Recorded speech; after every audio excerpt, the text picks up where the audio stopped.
الحمد لله رب العالمين الرحمن الرحيم. Why do natural disasters happen? Allah has ordained that we be tested. So this life is a test, right? And that is in fairness and justice. I'll explain it, right? This life wasn't meant forever, right? We are just passing through a stage. We were souls. Then we had a stage when we were in the womb of the mother. Then we were at a stage where we are in the womb of this earth. Then we will be in a stage, we'll be in the womb of the grave. And then they will be raised for the everlasting life. So this life is all tested, right? Some people get tested by wealth, like the Pharaoh, Fir'aun. He was rich and powerful. That was his test to see if he'll be just, if he'll accept the truth in wealth. Some people are tested with being poor. Some people are tested with health by being sick. Some people are tested by strength. Let me ask you a question. The test isn't always fair. Of course it's fair. Why is it not fair? Let's say, my religious hat. Don't wear a religious hat. Just go with it. Just go with the flow that says God is unjust, right? Of course. So let me give you an example. Everything he does is just, right? Of course. So, do you have...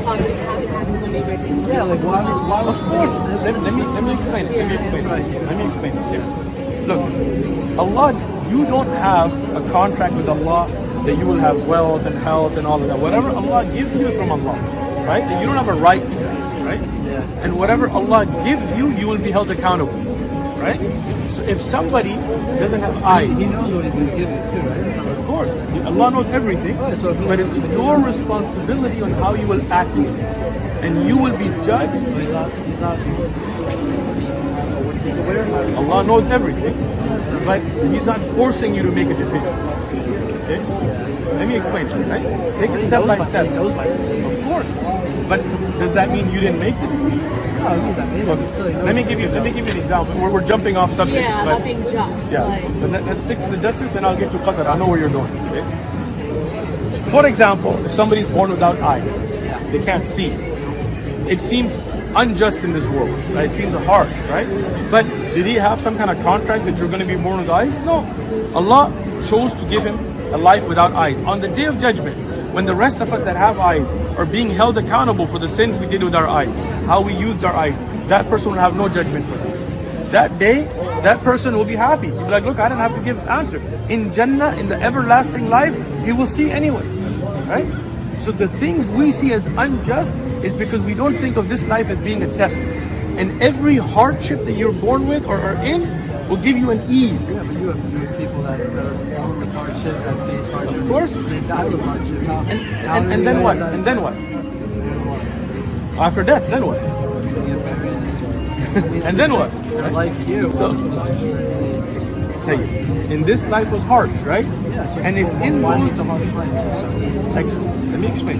If you had those hardships in this life, and it saved you from the hardship of the hereafter, right, for everlasting life, was it just?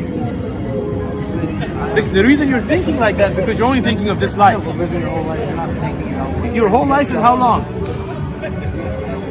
70 years, 100 years, right? How long is the hereafter? A kid that went through an atrocity at Sam, Sure. 10 years. 10 years of hardship, sure. 20 years. The Prophet ﷺ told us the person who has the harshest life, the most difficult life ever, the worst life of humanity, if they're even given a single dip in the paradise, not a minute, not an hour, not a day, a dip, they will not remember a single hardship. Like when we go through tests in school, it's a hardship, right? Why do universities put us through that hardship? But it gives us the reward in the hereafter, right? Yeah, but the reward there, it's not like someone knows for sure there's going to be a reward. We do know for sure. Haven't you read the Quran? No, but I'm saying people that have died don't know that. It's not like... What do you mean? Whether they die knowing or not, you think they won't be raised on the day of judgment? They will be. Okay. I'm saying their life here was so much suffering. Sure. But that suffering, if it saves them from the suffering of the hereafter, let's say somebody dies underage, right? We believe that children are on fitrah, on the true belief, that they will not be held accountable, even the children that are not Muslim. But if they died before bulugh, they will be in Jannah. So wasn't that a benefit for them? Will they have an everlasting life? See, the thing is, people don't see the hereafter. They only see the world. It's like as if you're judging life just by an examination hall. Like, you know, when you're sitting and taking a test and you're stressed out. My argument is that the test is simply just for everybody. But it is, because everybody is judged in accordance to the ability they're given. So if the judgment was the same, meaning everybody is held accountable for eyes and ears and skin, and then somebody didn't have eyes, that would not be just. But we know Allah is just. So when you have a certain hardship, let's say you were a little child and you never grew up, you died as a child, then Allah puts you in Jannah where you have an everlasting life. That is just, right? If you were in a place that never heard about Islam, that never heard about Allah, and Allah threw you in hellfire, that would not be just. But we don't believe that. If somebody is given that, then Allah takes that test away from them, right? And that is why Allah is all just. The term Sufi is not in the Quran, it is not in Hadith. The Sahaba, the companions didn't know this term, right? This was developed later by a group, most likely, as historians tell us, that some people, they wanted to live a harsh life, so they started to wear wool, suf. And that's where the word Sufi came from, right? But the Prophet ﷺ himself, in the Hadith of Ibn Majah, he didn't like wool, even though he worn it, because it would retain bad smell. The Prophet ﷺ didn't restrict himself to this, right? So we say this is a deviation from the beginning, and then it became worse and worse, where their beliefs deviated away from the Quran, away from the Hadith. But to have tazkiyah, to cleanse yourself, and some of the people that the Sufis talk about, like Hassan al-Basri was a great scholar, right? So to cleanse your soul, to be a pure person, to not have jealousy, and this is good. This tazkiyah is good, right? But as long as it's in accordance with the Quran and the way of the Prophet ﷺ. Anybody who deviates from that is off. Yeah, all that dancing, jumping, backflips, and all that stuff they do, the barking, not in Islam. Is that haram too? It's haram. Every bid'ah, every innovation is a misguidance. So if you want to cleanse yourself, we have the best example, the Prophet Muhammad. Allah knows everything.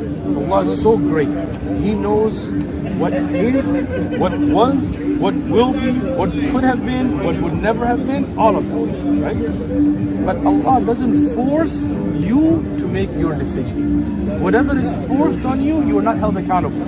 Like if I'm forced with this skin color, this will not give me reward or harm. If you or you or you or you are with a different skin color, it does not make me closer or further from God. It doesn't make me better or worse, because that's something I don't have a decision.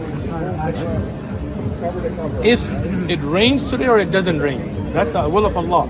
I am not held accountable for that. Yeah, but you wouldn't say my decision hold on, is the will of Allah. Let me get to it. Allah gives you choices, right? And you will make that choice. And you will be held accountable for your choice. Okay? Allah does not force you to make that choice. But from the greatness of Allah is that He knows what will happen. I'll give you an easy example. Okay? Let's say I time travel. Yeah. Right? And I go into the future. And I see, I'm just using an example, I don't get offended, right? I see you slap him unconscious, right? You just stepped on your toe, you're like, those are my new shoes, right? You slap him. It's a joke. That's what she wants to hear. It's a joke. It's a joke. Right? Let's say that, right? And I come back now, right? I have seen this will happen. Did I force you to do it? You made that decision. Even if I knew, because I saw the future, doesn't mean that it wasn't your choice. So Allah knowing what you will do does not mean that you don't have choice. You have choice. You will make a choice. Allah will hold you accountable for your choice, and Allah gives you guidance to make the right choice. That's it. Yeah. آمنت أن الآخرة لا بد يوما آتية كل الخلائق حاضرة كل السرائر بادية آمنت أن الآخرة لا بد يوما آتية كل الخلائق حاضرة كل السرائر بادية